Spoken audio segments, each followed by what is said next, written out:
come down here, please, because I'm alone. Did you hear that? Yeah.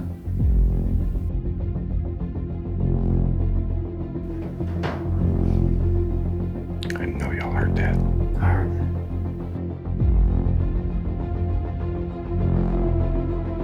Did you hear that? I know I heard something down here.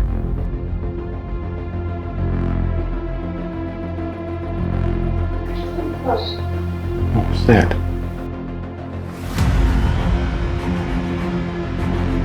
Oh, did you hear that? Dude, I just saw some eyes back there. Yeah, we just heard something. You hear something? Yes. Hello, listeners. We are back. The hiatus is over. It has been a long time, but we are happy to be back. What can I say?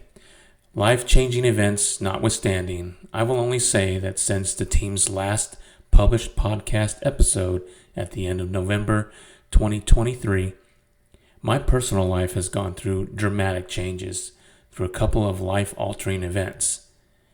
Our podcast recording routine became disrupted in a major way, but Ernest and I are ready to resume where we left off, and we thank everyone for being patient, and we hope you stick around because we're not going anywhere.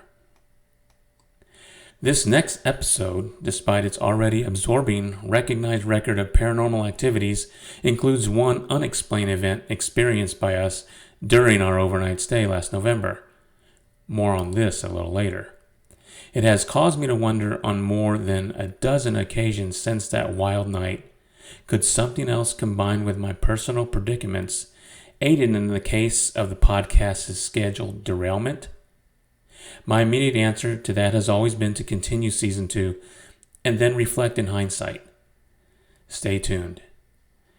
Meanwhile, on behalf of the team, your support is very much appreciated. The phenomenal growth on social media that we have experienced over the past 16 months is surreal for us. From conducting interviews to being interviewed ourselves, we are humbled and grateful. Please know that we do not take any of it for granted. Despite being a young team, we strive to learn more about the paranormal at every investigation, whether it's live streaming the investigation so it can be shared with as many people as possible, to implementing unusual techniques to an investigation. We do this for nothing else but curiosity and enjoyment. It is meaningful to us, and in the spirit of paranormal unity, we hope it is meaningful to others. Thank you, listeners. And now on to the podcast, some of which was recorded live during the investigation of Sallie House. After our live recording is a couple of clips of what we captured but are unable to explain despite our best efforts to debunk it. And finally, there is a post-discussion recorded with Crystal, who, despite being unable to join us on this trip, expresses her opinion about what she heard. But let me get some housekeeping and some history of Sallie House out of the way first. Please check us out at misfitapparitions.com and follow us on Facebook, Instagram, TikTok, Twitter, and subscribe to our YouTube channel with the handle @Misfit Apparitions. Listen to the podcast on our website, our YouTube channel, or wherever podcasts can be found. And if you enjoy the podcast, please give us a review, a like, or a thumbs up, and spread the word about us. We appreciate it as it helps the podcast get recognized. If you have any comments, concerns, or questions, please drop us an email at mapod@misfitapparitions.com or ask us directly from a social media platform that you feel comfortable using. Before I start with the history of the house, I want to point out this interesting coincidence. Almost exactly 1 year prior to Misfit Apparitions spending an overnight at the Sallie House, the team spent an overnight investigating Villisca Axe Murder House. The street address of Villisca Axe Murder House and Sallie House are nearly identical. Sallie House's street address is 508 North 2nd Street. Villisca Axe Murder House's street address is 508 East 2nd Street. Just a coincidence? Or is it? Michael Croman Finney was born in 1822 in Fermoy, Ireland. After immigrating to the United States in the 1840s, he married Catherine Kate Catherines in 1854. Less than 2 years later, they welcomed their first child, James, and 7 months later they moved to Atchison, Kansas, where they became among the town's pioneer citizens. In 1861, daughter Agnes Marie was born, followed by another son, Charles, in 1865. Michael became a wharf master with a general merchandise store where the family lived in 2 rooms above it. In 1866, he obtained lots 9 and 10, which, after being constructed, would be addressed as 504 North 2nd Street and 508 North 2nd Street, respectively. On September 27, 1872, Michael Finney died in his home at 508 North 2nd Street, not long after it was built, at the age of 49 or 50. In paranormal circles, 508 North 2nd Street is commonly known today as Sallie House.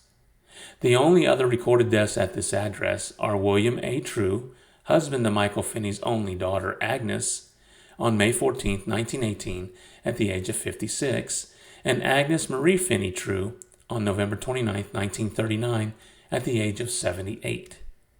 She was the last Finney to reside in the home.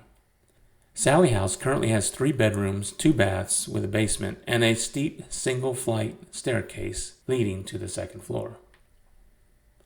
In 1879, James Finney built a home on the other lot at 504 North 2nd Street and later gave it to his mother, Kate. At the age of 17, Charlie Finney became a bookkeeper for Dr. Holland. He had a penchant for roller skating. At 18, he was awarded a medal along with Miss Florence Gurrier for being the best couple skaters. But before becoming known in roller skating circles, along with 3 other male champion skaters as the Big Four, he and one of those Big Four, Henry Weber, played a Christmas Day prank on Mr. Sorter, the local skating rink manager. Having heard of celebrated female skater Miss Lily Montrose from Mr. Weber, Mr. Sorter contracted with he and Finney to have her perform an afternoon and evening exhibition on Christmas Day 1884 for 50% of the rink's receipts. Miss Montrose did not disappoint the spectators with her performance, complete with a lively costume. Finney and Weber collected their take and departed the rink, but the next morning it was leaked that Miss Lily Montrose was actually Charlie Finney dressed as a woman. Mr. Sorter threatened a lawsuit for obtaining money under false pretenses unless Finney and Weber returned the money and published an apology. They did so immediately. A couple of years later, Finney drew the attention of local and surrounding newspapers for his run of luck in the Louisiana lottery. The Atchison Daily Patriot thus described him as, quote, the luckiest fellow in town. A few months later, Finney assaulted City Councilman W.S. Anderson after Anderson accused Finney of theft of his sister-in-law's pocketbook inside a dental office. The pocketbook contained about $3 in silver and was mistakenly left in the office after its owner went to the dentist's chair.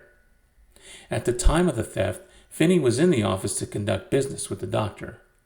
Also in the office was a Dr. Kellogg and a stranger. However, it was Finney whom Anderson blamed. When confronted and requested to retract the statement, Anderson refused and was met by the fist of Finney. Still resisting, Finney struck him over the head with a cane. The two were immediately separated, and Finney was arrested for disturbing the peace and pleaded guilty to it. He was fined $10, which he paid immediately. Sometime in the early 1890s, influenced by his days of being the bill collector for Dr. Holland, Charles Finney began studying medicine at Beaumont Medical College in St. Louis, Missouri. He graduated in 1894 and began practicing medicine right away by first becoming the local surgeon for the Missouri Pacific Railway until 1908. He then became an obstetrics specialist. Additionally, Finney dabbled in real estate and owned 20 homes in Atchison. He married Louise Marie Zebold in 1904, and they became parents to their only child, Charles Herman Finney, in 1907. Before becoming mayor of Atchison, the elder Charles served as a member of the city council, representing the 2nd Ward for 6 years. He was elected mayor in 1913, but stepped down in 1916 due to scandal within his administration, that of the selling of alcohol at the local Eagles Lodge. On March 23, 1947, he passed away at the age of 82. In the years after Charles Finney's death, 508 North 2nd Street became home to many. Dick Mize and his family for a short time at the end of 1948. Nurse Ethel Honora Mullins Anderson from 1958 to 1990, who, when asked, never experienced any paranormal activity in the house. Bobby and Colleen Humbard from 1990 to 1992, and whose daughter Heather would often play with her imaginary friend, Sallie. Deborah and Tony Pickman from 1993 to late 1994, and whose drawing of Sallie by Tony would later be identified as the imaginary friend with whom Heather Humbard played. Mary Liggett from 1999 to 2001, David Leeper in 2002, and since 2007 the property has been owned by Leslie A. Smith Jr. before being changed to Smith Enterprises LLC as of 2023. And now, our live recording from the house. And so here we are at the Sallie House live. We just finished or concluded a successful live stream event just over 2 hours ago. And we're going to walk through the place. I'm going to hand the mic over to Ernest.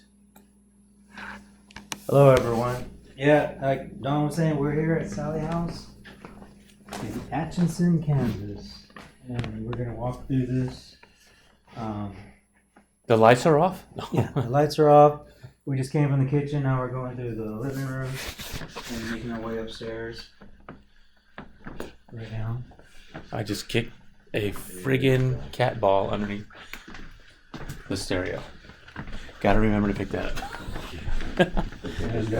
And once we get up here, we'll talk about our live feed we just did earlier today. Or not today, tonight. Oh my gosh, my knees are killing me. Yeah, More we're a little stairs. tired from stairs from Yeah. Who's standing? McIntyre Nobody, he's gonna sit there. Villa. Oh, Yeah, y'all sit down. okay, you gonna take this or? Oh, you want to bring the chair? Oh, we No, I'm the chair good. in here. Your No, knees I'm gonna good. hurt. No, I'm good. I'll sit down. Oh, should have brought your knee pads. You know you have Right. Oh, So, like Don was saying, we did do a live feed earlier, and it was good. It was a really good live feed of Sallie House. Hope you guys can go and watch that on all our social medias that Don has already talked about. But we did S's methods. We took turns, and during my S's method, I started not feeling good after a while. I started getting a really big headache in the back of my neck, and some interesting questions that Dawn was asking and I was answering, and we also had the ghost tube going on, and it's pretty interesting. I think it went well. What do you guys think? I thought it was interesting. There's a couple things that, whether it be coincidence or not, were very, like, well timed, I guess you can say, with the Estes method. Trying to remember what. Excuse me. I don't have a problem recalling right now, but some of the words that I had. Okay, yeah, that's what I'm trying to remember. Is whenever Dawn apparently was. What were you reciting? the Lord's Prayer. Oh yeah, the Lord's Prayer. For some reason, I started to pick up on different words here and there, and it started to kind of just all of a sudden hit me. And I was like, man, this is a lot. I don't remember what was said though. What I said, they said. I mean, You stop. yeah, as soon as that's right. When you About in the middle of the whole thing, you said stop, and then you kind of got flustered because I guess you were getting pounded by Yeah, a lot of things, a lot of words. yeah, and you know, I hope you all know by now that I am the skeptic. So it's like, I don't know. That was just surprising to me. I'm not trying to read too much into it, but it was still very interesting to say the least. And Oh, a coincidence? well, the reason that you recited the Lord's Prayer was Oh, we had a viewer that had suggested doing that. I was a little hesitant, but we kind of imaginarily voted. Ernest and I said, "Okay, let's do it," mm-hmm. and we did it, and it got kind of crazy. Yeah, it was pretty good. I mean, that's what we like to do. We like to have our audience chime in when we're live to ask questions, and that's what we did. And we, you read the Lord's Prayer, and we got some good feedback. And even when you were under, I was there was somebody that was throwing questions like to ask, is she afraid? Is Sallie afraid? Does she feel trapped? Does she want to go outside, or does she want us to go outside? That sort of thing, based on the words that you were spitting out from what you were hearing. Yeah. And it all started at exactly 3 p.m. on our check-in that we walked in. And as soon as we walked in, I heard a child's voice say, "Hi." And I looked at Dawn and Mike and I said, "Did y'all hear that?" Unfortunately, they didn't. But yeah, I heard a child's voice say, "Hi." And then probably maybe an hour later, Dawn, what did you experience? You talking about the bathroom? Oh, no, that was like 10 minutes because I had to really go. Oh. I wasn't able to hold it for an hour. No, it was, we hadn't even like unloaded everything yet, I don't think. And No. I came upstairs to use the restroom. We kind of walked through the place without any equipment first because we didn't have a tour. But yeah, I came upstairs to the bathroom and I left you guys downstairs and I'm in the bathroom. It's quiet and I hear this door It's here. opening. Or that is the ghost tube on Mike's phone, and he has it active while we're doing this.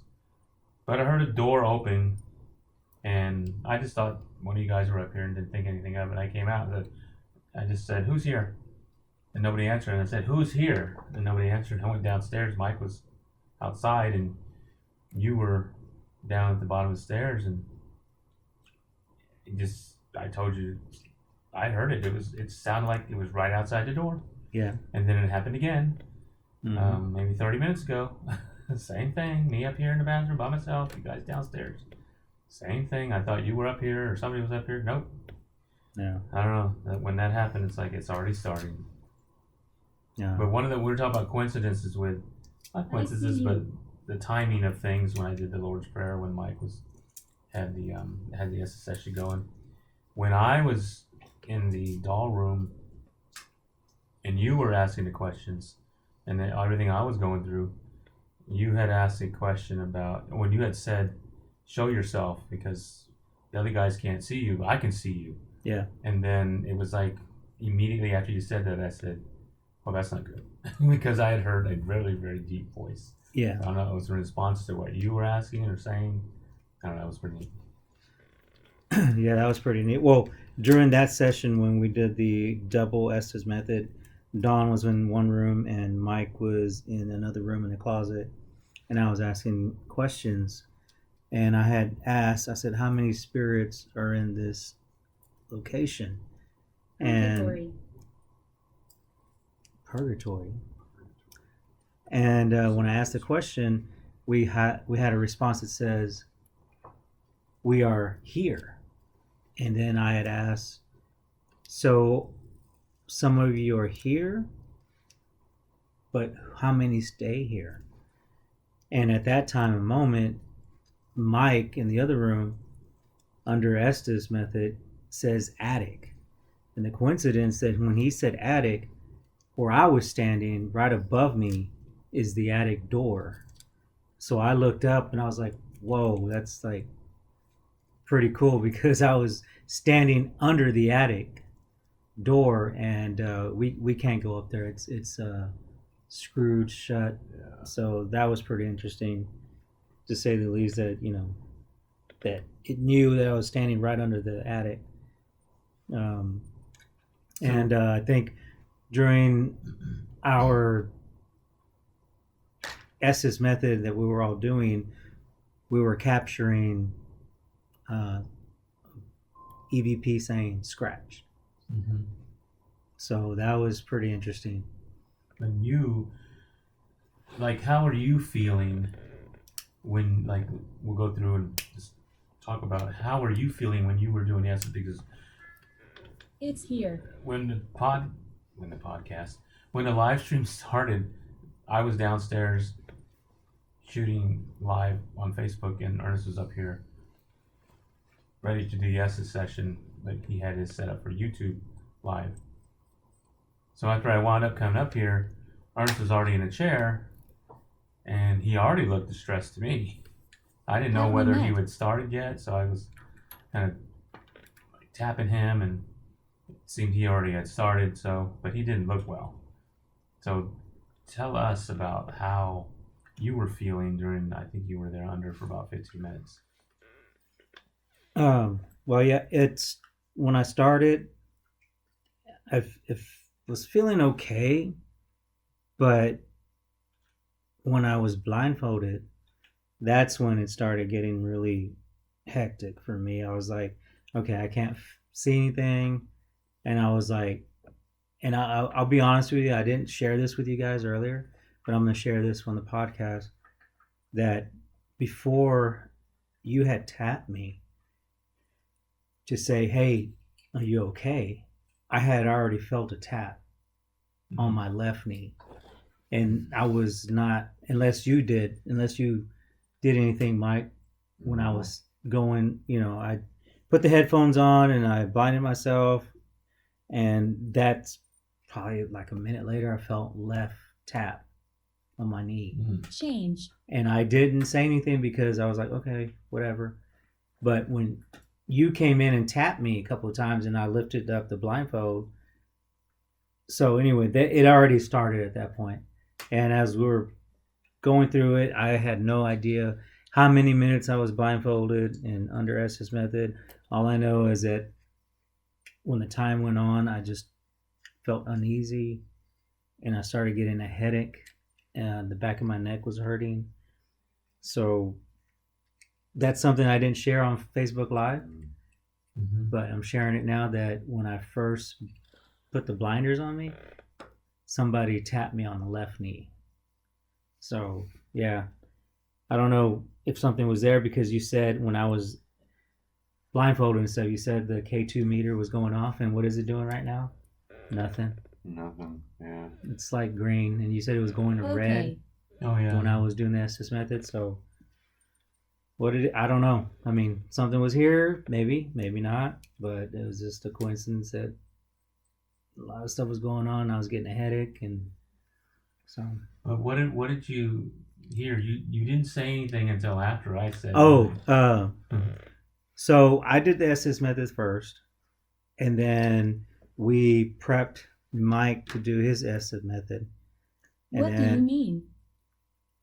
I'm trying to get to it. So after we got Mike prepped up,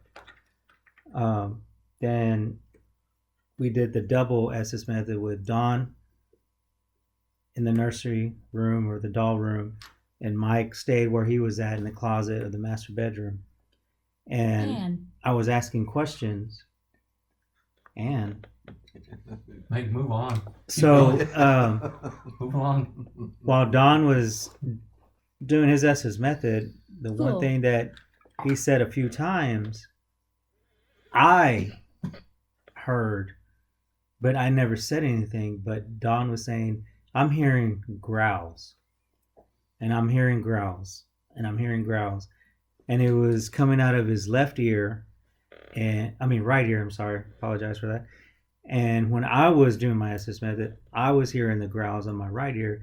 I didn't say anything because I wasn't sure if that was correct or if I was actually hearing that, so I didn't say anything. But then when Dawn said it, I was like, dude, I was hearing the same thing. So that's like a legit thing that I was actually hearing it when I thought I shouldn't say anything because I was like, maybe it's not what I'm hearing. But if you heard it, that just makes it, that's just a true value. Like, hey, we both heard it. It was a Nacho Libre moment. Yeah.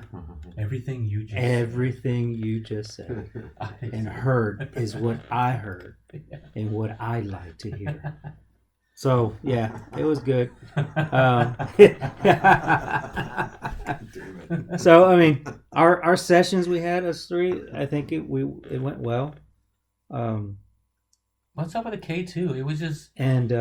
it was on fire. Like when I think all the sessions, Mike's session, with your session, with the McIntyre Villa that we did like 2 nights ago, and so far here at Sallie House, it varies. It's McIntyre active, was more subdued. Yeah, it's active and then it stops. It's active and then it stops. So, we'll see how the rest of the night goes. We're hoping that we can capture some more stuff. But I think we had a really good live investigation. And I think from McIntyre to here, we did things different. And so we don't like to be vanilla and just make it seem like, oh, they always do the same thing. So we changed it up this time like we did from, what we did in McIntyre. And we're going to continue doing that. We're always going to make things different and start things differently because we don't want to be boring and one note. Yeah, playing that one note every time. Yeah. So we hope that all our listeners and our followers will appreciate what we do because, especially McIntyre. I mean, I know Mike and Don are with me on this. They can talk about it, but we did a lot from going from the attic to the basement. We did a lot of walking from the attic to the basement.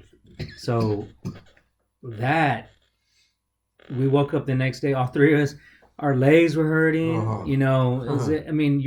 don't know. It's easy for us to say that we went from the attic to the basement, but we're talking steps. We're talking Be careful. stairs. We were careful. We try. It's hard. Like my calves are still hurting. And I'm gonna pass the mic over to Don because I think his phone had shown how many flights we did. So, what did it say, Don? Well, just up until midnight because we kept working until 4 o'clock in the morning or so. Just up until midnight, 27 flights of stairs. Jeez. So midnight we didn't stop. We just kept going. So I'm gonna say probably 35. Maybe. That doesn't even count when we had to break down. Right. Oh yeah, that next day too. Yeah, that was interesting. I wanted to add about my session because this has never happened to me. In addition to the growling thing, and just the deep voices that I heard, especially after watching the replay of the live when Ernest had said, "Hey, you should reveal yourself to me. They can't see you. I can see you." And my immediate response under the blindfold and under the headphones was, "That's not good," because I heard a deep voice. Oh yeah. Oh yeah. I didn't like that. Goodbye. Don't go yet. Don't go away yet. We got all night with you. The night's still young. But it was just the physical part of the whole thing for me.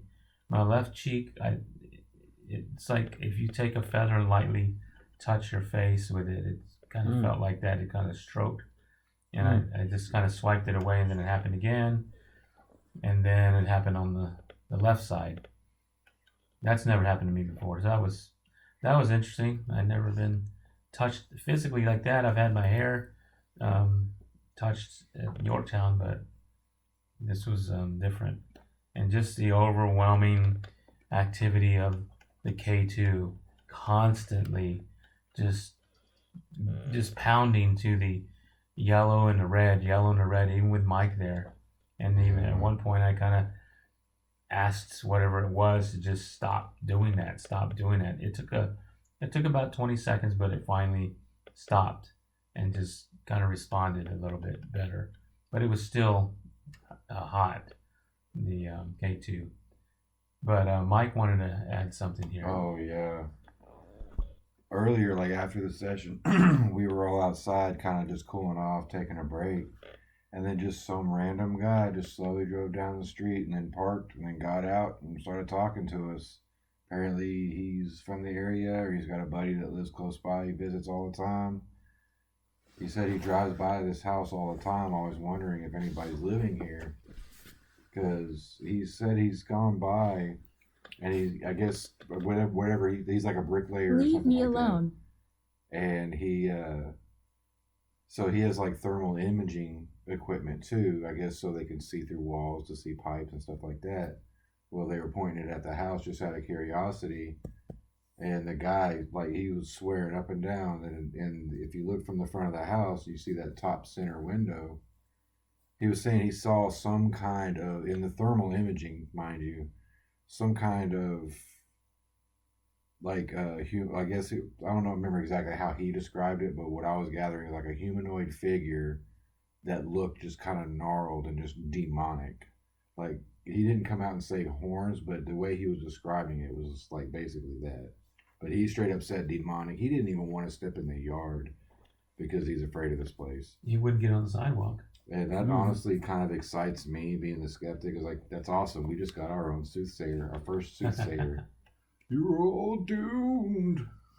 He advised us to wish us luck, and Yeah. He was a cool dude, seemingly. I thought he advised us not to sleep downstairs. Yeah. And He was just, he finally said, "No, you guys need to sleep by the door." yeah. And I said, "So don't sleep upstairs?" Right.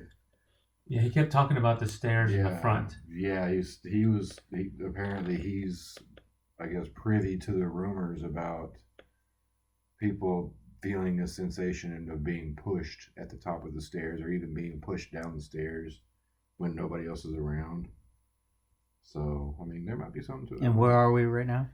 Oh, my back is right to the stairs. I just one wrong move and I'm rolling backwards. Well, I know that's been in my head since we got here, so I'm always holding on to the railing when I go up and down the stairs. 'Cause, Yeah.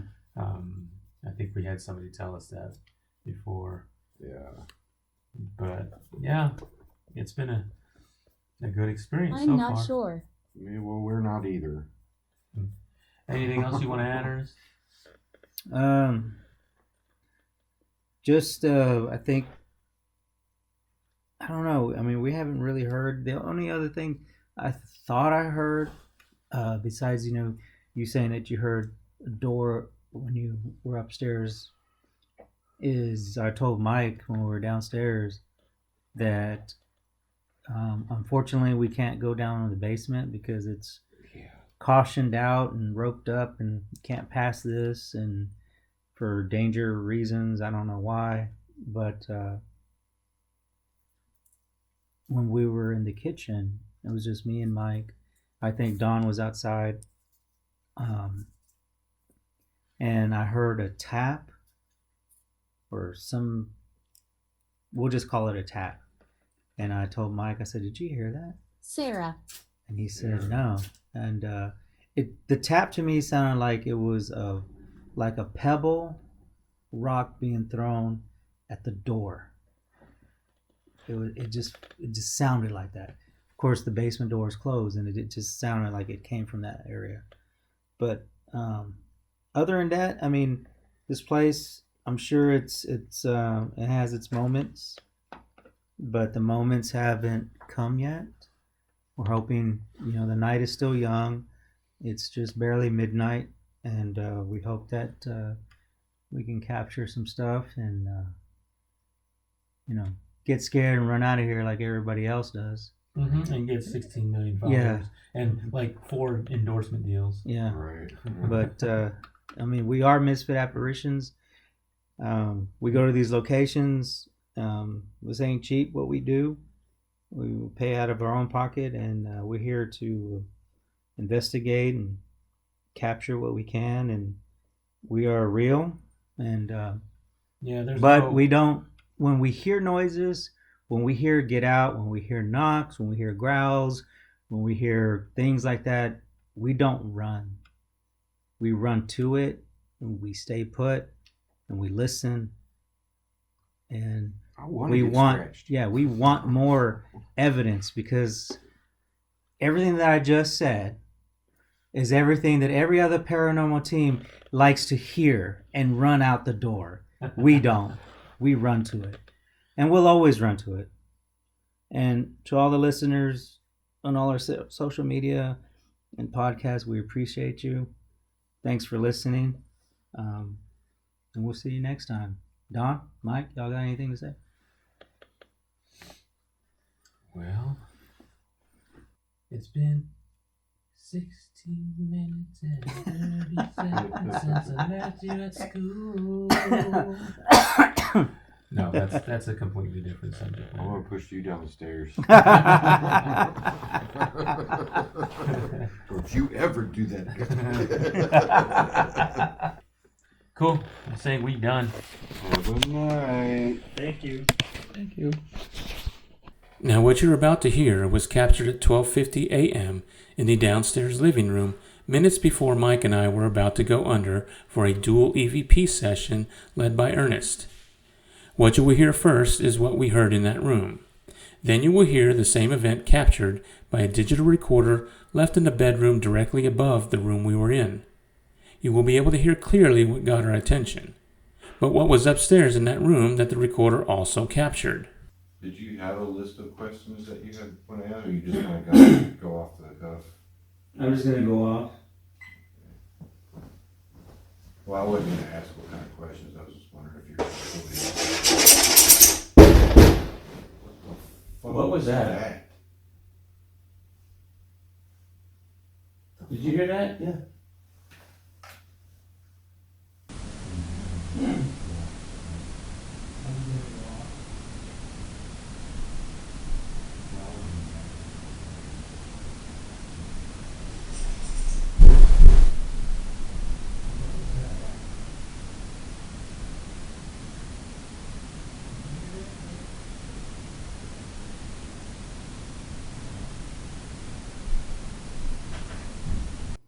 So we are sitting in Crystal's kitchen.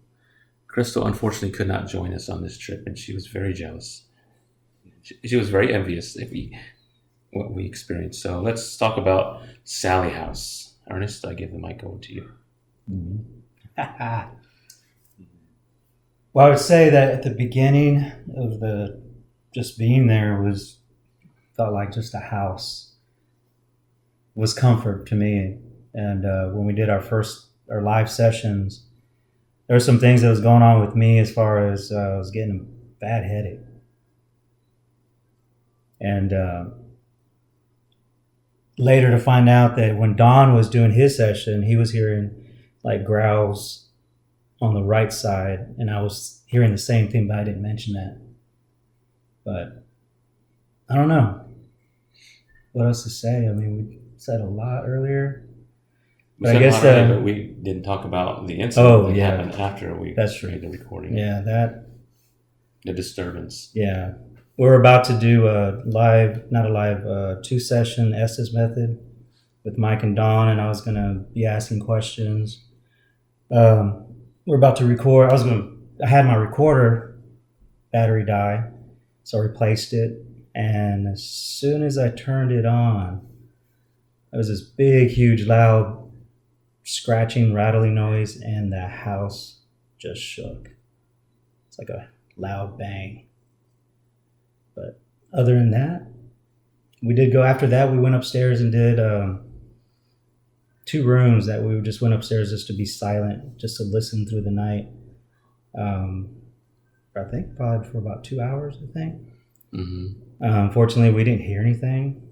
I don't remember. Did we have a recorder while we were doing that? Mm-hmm. I think that one was still sitting. We were still recording? Yeah, I think so.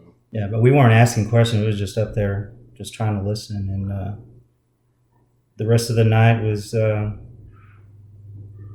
kind of quiet. But what about what you saw? We went up in there at 2:45 in the morning. I forgot about that. Oh, yeah. I said, let's just go sit upstairs and just be quiet and listen. So when we went into the master bedroom, That was the second room we went into.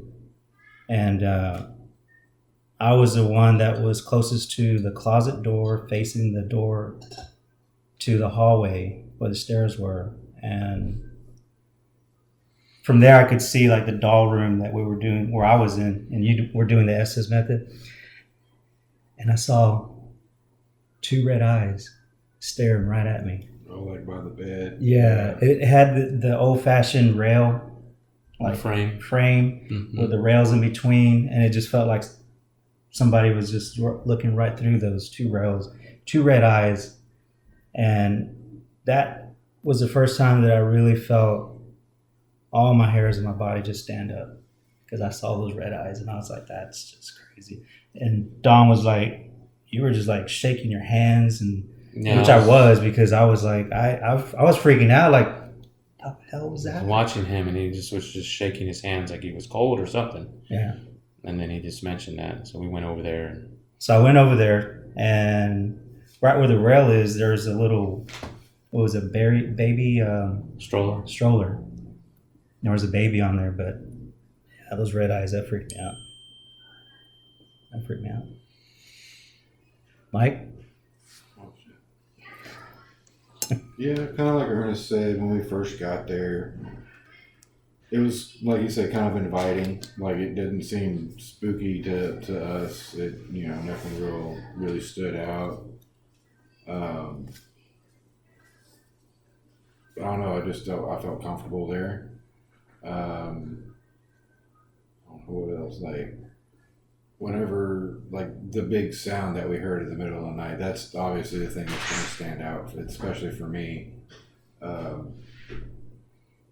Even though we can't really explain the scratching sound or the banging sound, like, we heard it, we went outside, couldn't really see any evidence of anybody being outside, even if they were. I tried to go out there just a little bit after that while Don and Ernest sat inside to listen. I tried to replicate the sound by banging and scratching on the windows and the windowsills and stuff in the frame. I couldn't even come close to getting like the magnitude that we felt once we heard those bangs. Like, it's one of those things where you just really had to be there. The video doesn't do it 100% justice. Mm-hmm. But even that being said, even though we can't explain it, I'm still not 100% convinced. I'm still sticking to it. Even though we have an audio recording of stuff that went on upstairs. Yeah, no, yeah. You're still... Yeah, I mean... How do you explain that? How do you explain it? I don't. I don't either. I don't know what it was. I don't know. But we were the only 3 people in that house. No, yeah. I was even thinking at one point, did somebody sneak up and get inside the house from outside, climb a ladder or something? But even then, how? I know. How would they? Because there was only the front door and the back door. What made that noise? And the front door was locked pretty much every time, because that screen door, that glass screen door or whatever, the actual main door, it locked every time that door shut. If you were outside, you had to put the code in to get back in. So we know nobody came in through the front. Plus, we were standing right by the front door. I don't know. That was a little, I don't know, unexplainable. But I'm still sticking to Mike needs to be physically like wrestled. I need something to straight up just punch or scratch me that I That's can't what Mike explain. needs. I need that. I need to be physically contacted by something on the other side, like, to really be truly convinced. I'm stubborn. That's what it boils down to. I'm just really stubborn. So, but I'm still not scared. I'll still go. I don't care. Ain't scared. We're going again. Oh yeah. Oh, we need want to go again. Yeah, we back want to to. Sallie. I want to know what that was. Yeah. And I would have thought that it was somebody that banging outside until I heard that audio recording that we completely forgot about, because as much as I kind of tend to doze off at these places, Ernest tends to leave his recorders at different places and Yeah. there's a recorder there. Yeah. And on that recording, That's like, that same thing happened when we were at Haunted Hill House. I left it up for 2 hours in Toby's room. Mm-hmm. Yeah, it's like a little bonus. It's like opening a box of Cracker Jacks and there's a really awesome surprise in there. But that audio recording, I don't know what was up there. Something was up there. Something made those noises. Yeah. I don't know. And the camera that was in that room has audio capabilities, but for some reason it didn't record any audio during that during that whole entire event, which is weird. Don't know why that The happened. recorded sound before Sound and after. but not during the event. I was gonna say next time when we go back to Sallie House, props up some cameras outside too. I did say that. Yeah. Yeah, outside cameras. So You know, everything the outside by the window, they had those huge leaves. So, I mean, nothing was right. Right. And hearing if somebody did do that outside, You would hear. you would hear them running You'd hear them or walking through the leaves. moving Crunching. fast enough. Yeah, that's true. And we didn't hear that. But something made that noise. I need to know. yeah, I guess. I need to know. We need to Guess get we're going back at some point. Crystal, you coming with us? I most definitely am. I will say, from an outsider listening to the recordings, I believe, just from hearing them both, it sounds like two different entities. It's two separate. They don't sound the same. If you put the recordings together, like, they wouldn't overlay. But knowing that it's two different devices but separate areas, like, it leads you to believe that there's many things there that are questionable and still in the process of finding out what they are and why they're still there. True. Well, and as always, we thank everybody that listens to our podcast and supports us, and people that watch the live stream. And you do know how much that means to us, supporting us, because there's a lot of teams out there that have tens of thousands of followers, and it kind of seems scripted to me. So, but we are who we are, and Say we keep it real. yeah, we keep it real, But thanks again. So we'll sign off for now. That's going to do it for this episode. We appreciate all of you taking the time to listen. If you have had or have paranormal experiences and would like to share them with us and listeners, please contact us and tell us about it. Your experience could be read during an episode, or if you prefer to be interviewed, your interview could be added to an episode. And if you or someone you know suspect paranormal activity in the home and want confirmation, please get in touch with us. We are happy to help you in any way, and we never charge for any investigation we do for you. Never. So until next time, keep spreading the word about us. And remember, it's not the things in your life that matter, it's the memories. Cherish those and those whom you make them with. See you on the next episode of the podcast.